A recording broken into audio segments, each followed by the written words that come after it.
In this lesson, I'm going to cover how to create and use a pivot table.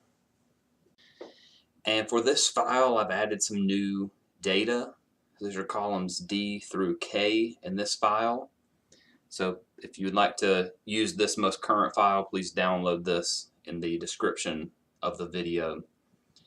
So I'll quickly go through our new columns and we'll see how this plays into our pivot table, and we'll possibly use some of this information in future analyses.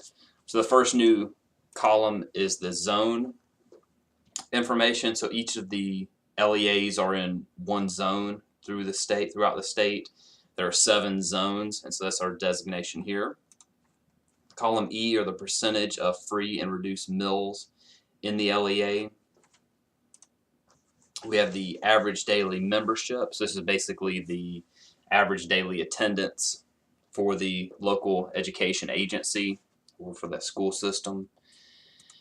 Column G are the number of pupils on free meal status, and column H are the number of pupils on reduced meal status. And then I, J, and K are the school meal prices for elementary, middle school, and high school, respectively. So for the pivot table, I generally like to add a new worksheet to add in the pivot table. So we're going to add a new sheet, and we're going to go to Insert, Pivot Table, and we have to tell it what data we want to include in the pivot table. We're going to go back to our file with the data and select all of our data columns A through AA. And the important thing for a pivot table, the data have to be arranged in a certain way for the pivot table to accept the data. Primarily that includes that every column must have a heading, and it must be 1 row in height, and then it will accept this. So if we click OK, and what we'll see is that all the column headings show up in our pivot table fields. And essentially, a pivot table is a very powerful filtering mechanism that's going to allow us to do some of the basic calculations in Excel to determine the values. So, for instance, from a state level perspective, you might be interested in the average child nutrition per pupil expenditures by zone.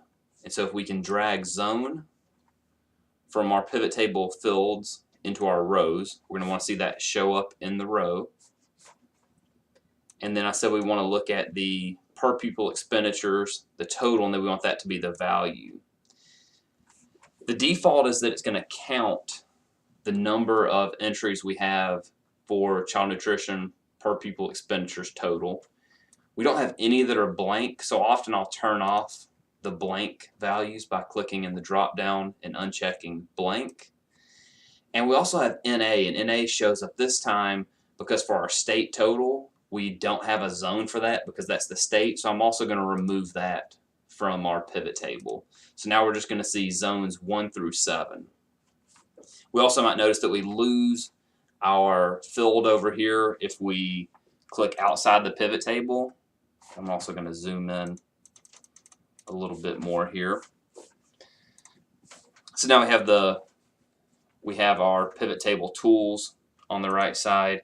You also can turn that on or off with our field list over here under the pivot table tools in the Analyze ribbon.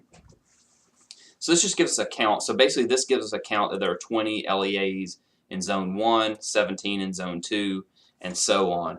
But what we're interested in, we want to know the average child nutrition PPE for each zone. So we can drag our CN PPE again into the values. And again, the default is going to show up as the count, but we want to change that to average. We want the mean of the PPE. So if we click the drop down and go to value field settings, we can change this to an average. And then click OK, and we're going to see the average for each of the zones.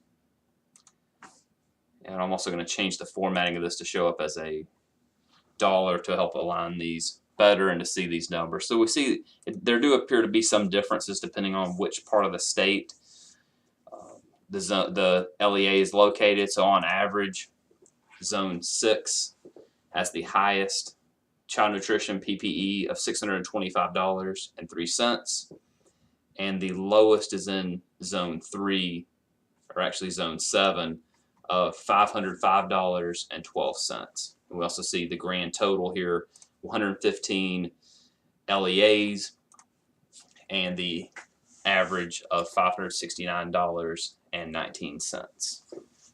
And we can look at this a bunch of different ways. We can also sort things in terms of columns. We can filter out information, and we can create a variety of charts here and see them pretty quickly. We can also look at different value field settings, which includes the standard deviation. So if we want to see the standard deviation or the variance, the minimum, the maximum, the sum, we can do these automatically with our pivot tables. So we see our standard deviation, and if you recall our numbers from previous lessons, these averages and standard deviations that are provided here in the pivot table are the same ones that we calculated both manually and with the functions in Excel. So this is a basic way to create a pivot table and use it. And it really is a powerful tool in Excel. And I usually name these just something like pivot table. It's generally a place I can come and do some exploratory analysis with the data. It's very quick and easy to move around some of the fields and get a sense for what's included in the data.